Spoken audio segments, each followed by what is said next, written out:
सभी वीडियो देख रहे स्टूडेंट्स को नमस्कार। इस वीडियो में हम बात करेंगे जो रोटेशनल स्पेक्ट्रा है उसका जो हमने कैलकुलेशन की या जो सैद्धांतिक मान हमें प्राप्त हुए उनमें और प्रायोगिक मान जो हमें प्राप्त होते हैं उनमें क्या भिन्नता होती है और प्रयोगों द्वारा जो परिणाम प्राप्त होते हैं रोटेशनल स्पेक्ट्रा के, उससे हम क्या क्या कंक्लूजन निकाल सकते हैं किसी अणु के बारे में रोटेशनल स्पेक्ट्रा से हम क्या क्या जानकारी प्राप्त कर सकते हैं। यह दो चीज़ें हम इस वीडियो के अंदर बात करेंगे। सबसे पहले बात करते हैं सिलेक्शन रूल्स की, वर्ण नियम या चयन सिद्धांत की। तो जो सिलेक्शन रूल होते हैं रोटेशनल स्पेक्ट्रा के अंदर, वो यह बोलते हैं कि जब भी अवशोषण या उत्सर्जन होगा तो वह केवल उन्हीं दो लेवल्स के बीच में होगा जहाँ पे जैसे डेल्टा जे का मान या दो एनर्जी लेवल्स के बीच में ही अवशोषण या उत्सर्जन होगा रोटेशनल स्पेक्ट्रा का, जिनमें जो रोटेशनल क्वांटम नंबर जे है वो +-1 का डिफरेंस हो, जैसे यहाँ पे 1, 2 और 3 ट्रांजिशन यहाँ से यहाँ होता है, तो जो रोटेशनल क्वांटम नंबर है उसमें कितने का डिफरेंस हो गया, 2 में से 1 सब्ट्रैक्ट करें तो 1 बचेगा। लेकिन यदि मैं यहाँ से यहाँ पे सीधा ट्रांजिशन कराऊँ 1 से 3 में, तो यहाँ पे जेक जो है दोनों ऊर्जा स्तरों का, उसमें कितना का डिफरेंस हो गया, 3 - 1, कितने का, 2 का। तो ऐसे जो संक्रमण है वह रोटेशनल स्पेक्ट्रा के अंदर संभव नहीं है। केवल वे ही संक्रमण संभव है जिनमें जो जे का मान है वो +-1 से परिवर्तित होता हो। अब +1 तो कब होता है और -1 कब होता है, इसकी भी बात कर लेते हैं। जैसे यहाँ पे दो एनर्जी लेवल्स हैं, एक जे मान लेते हैं और एक J+1 मान लेते हैं। इसमें दो संक्रमण हो सकते हैं, एक जिसमें उत्सर्जन होता है, उच्च ऊर्जा स्तर से परमाणु निम्न ऊर्जा स्तर में संक्रमण करता है। दूसरा हम बोल सकते हैं निम्न ऊर्जा स्तर से उच्च ऊर्जा स्तर में परमाणु जा सकता है ऊर्जा का अवशोषण करके। तो इसमें जो डेल्टा जे हम निकालते हैं, इस फर्स्ट वाले केस की बात करते हैं डेल्टा जे, इसमें हमेशा फाइनल जिसमें अणु संक्रमण करके जाता है, तो फाइनल क्या होगा, जे, और शुरुआत में जे क्या था, J+1, वो यहाँ पे सब्सट्रैक्ट होगा। तो सब्सट्रैक्ट करें तो यहाँ पे -1 आता है। तो जब भी हम घूर्णन ऊर्जा स्तरों की बात करेंगे, तो जब भी उत्सर्जन होता है तो उसके लिए डेल्टा जे का मान -1 होता है। इसी तरीके से यदि अवशोषण हो, अवशोषण में जहाँ पे परमाणु जा रहा है, अवशोषण में देखें तो परमाणु कहाँ पे जा रहा है, J+1 वाले ऊर्जा स्तर में, और कहाँ से जा रहा है, नीचे वाले जे से, तो इसमें से -J कर दें, तो जब भी अवशोषण होगा डेल्टा जी का मान +1 होगा। तो दो संभावनाएं होती हैं, +1 या -1, तभी संक्रमण होगा, नहीं तो नहीं होगा। अब हमें पता है कि भाई जब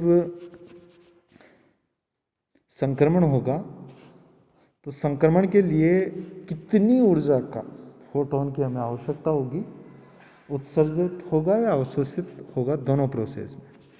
तो हमें J+1 वाले लेवल की भी एनर्जी का पता है और जे वाले एनर्जी जो लेवल है उसकी भी एनर्जी का पता है। ये हमने जो लास्ट वीडियो था उसमें देखा है कि जो रोटेशनल एनर्जी होती है किसी भी ऊर्जा स्तर की, वो कितनी होती है। तो दोनों ऊर्जाओं का यदि डिफरेंस निकालें तो ये हमें मिलता है। तो ये तो एनर्जी डिफरेंस हो गया। अब हम निकालें कि जो फोटोन का अवशोषण होगा उसकी आवर्ती क्या होगी।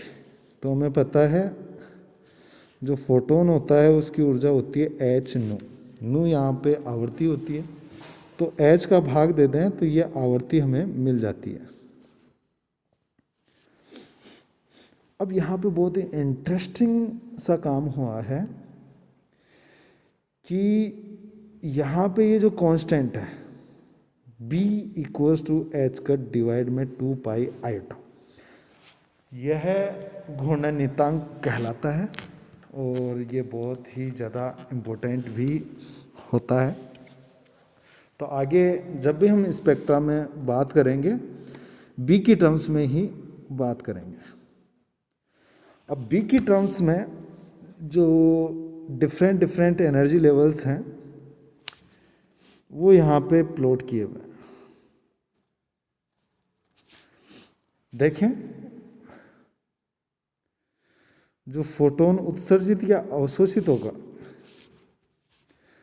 इन द टर्म्स ऑफ बी, वो कुछ इस तरीके से लिख सकते हैं।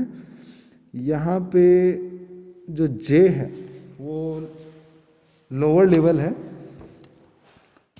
उसका रोटेशनल क्वांटम नंबर है। तो देखें यहाँ पे हम जो अवशोषण स्पेक्ट्रा होगा उसके बारे में बात करेंगे, अवशोषण स्पेक्ट्रा के बारे में। तो अवशोषण करके जो अणु है वो उच्च घूर्णी ऊर्जा स्तरों में संक्रमण करेगा। तो सबसे पहले जैसे यदि अणु ग्राउंड स्टेट में है, कुछ ऊर्जा अवशोषित की फर्स्ट एक्साइटेड स्टेट में पहुंच जाएगा।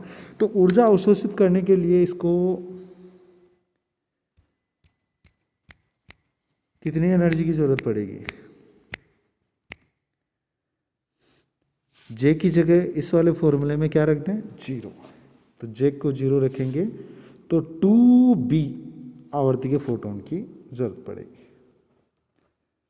फर्स्ट संक्रमण के लिए। फिर सेकेंड संक्रमण जे 1 से 2 में होगा तो इसके लिए 4b।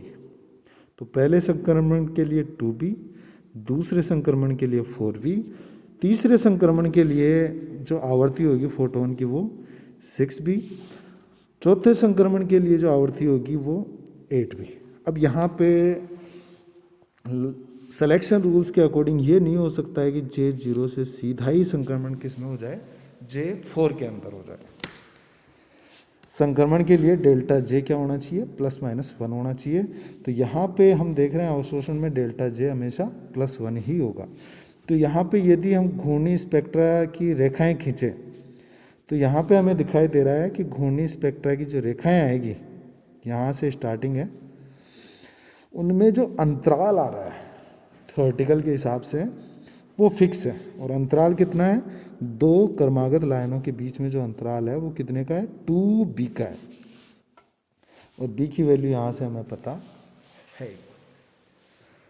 अब वर्णक्रम की तीव्रता की बात करें कि तीव्रता किस तरीके से डिस्ट्रीब्यूट होगी। ये लाइंस जो आ रही है स्पेक्ट्रम के अंदर, उनकी इंटेंसिटी किस तरीके से होगी उसकी बात करें। तीव्रता, कौन सी लाइन कितनी प्रभावी होगी। अब बात करें अवशोषण स्पेक्ट्रा की, तो ये जो इंटेंसिटी है वो सीधे सीधे कौन से ऊर्जा स्तर में कितने अणु हैं उसके ऊपर निर्भर करती है। तो मैक्सिमम अणु क्या होते हैं, ग्राउंड स्टेट के अंदर ही होते हैं, निम्न ऊर्जा स्तरों के अंदर ही होते हैं।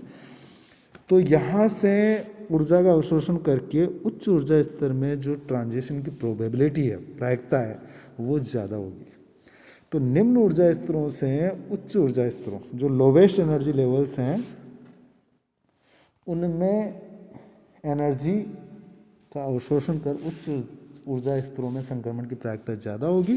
तो जो शुरुआती लाइंस हैं उनकी इंटेंसिटी ज़्यादा होगी।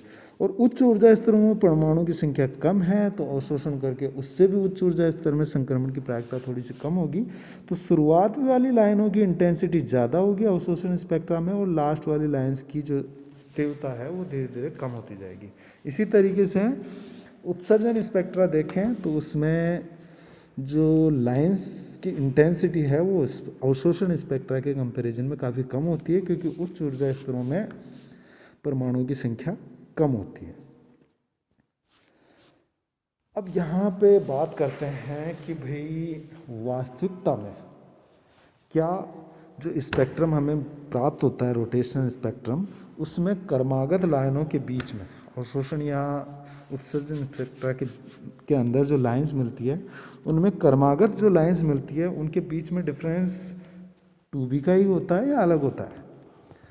तो यहाँ पे हम एनालाइज करके देखें कि जो लाइन स्पेक्ट्रा के अंदर मिलेगी या जिनकी आवर्तियाँ हैं वो यहाँ पे देखें, डिफरेंसेस देखें करके दो क्रमागत लाइंस के बीच में। तो फर्स्ट वाली लाइन में 41.11, दूसरी वाली में 40.96, तीसरी वाली में। तो यहाँ पे ये जो सीक्वेंस है वो हमें दिखाई दे रहा है कि जैसे जैसे हायर एनर्जी लेवल्स में जाएंगे तो उनके बीच का जो डिफरेंस आ रहा है वो धीरे धीरे क्या होता जा रहा है, लाइंस के बीच का डिक्रीज होता जा रहा है। ये नियत नहीं है, फिक्स नहीं है।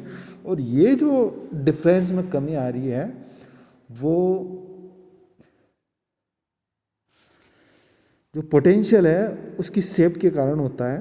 तो शुरुआत वाली लाइंस में जो डिफरेंस है उससे धीरे धीरे जो डिफरेंस है वो कम होता जा रहा है। मतलब लाइंस हैं जैसे जैसे जे का मान बढ़ता जाएगा वैसे वैसे नज़दीक आती जाएंगी, नियत नहीं होता है।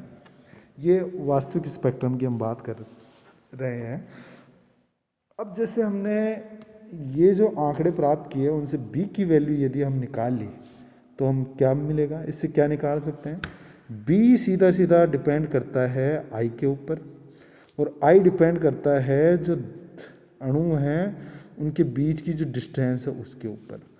तो ये जो स्पेक्ट्रम हमें मिलता है उसकी हेल्प से हम दो अणु के अंदर दो परमाणुओं के बीच की जो दूरी होगी वो कैलकुलेट कर सकते हैं, आर का मान। साथ ही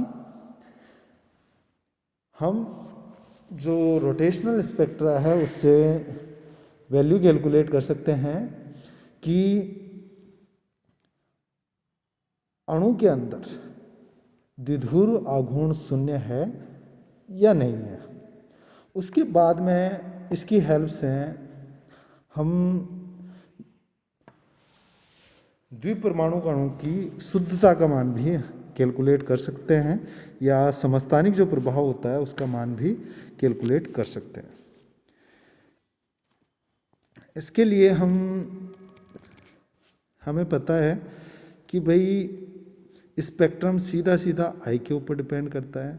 आई किसके ऊपर डिपेंड करता है? रिड्यूस्ड मास म्यू के ऊपर डिपेंड करता है और डिस्टेंस आर के ऊपर डिपेंड करता है।